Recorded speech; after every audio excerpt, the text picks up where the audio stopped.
Behind me is a first-class relic and effigy of Saint Charbel, a monk who has radically transformed the lives of so many in his service to Jesus Christ.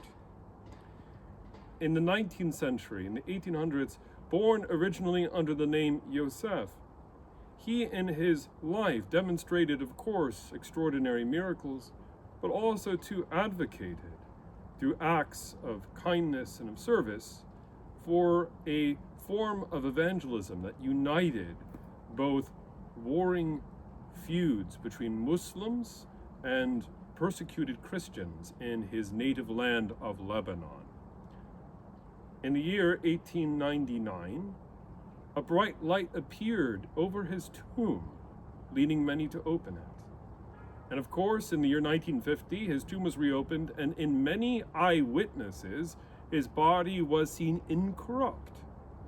In 1977, he was canonized by the Roman Catholic Church and is honored today by Protestants, Orthodox, and Roman Catholics alike.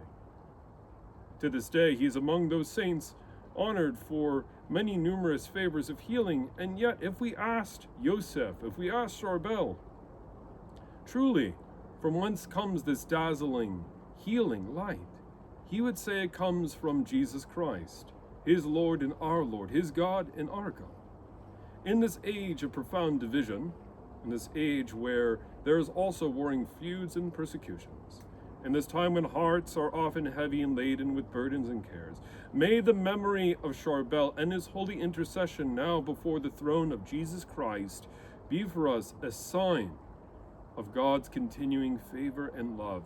And may we recite the prayers so near and dear to those Eastern fathers and mothers of the Universal Church. Lord Jesus Christ, Son of the living God, have mercy on me, a sinner. Lord Jesus Christ, Son of the living God, have mercy on we who are in need of you.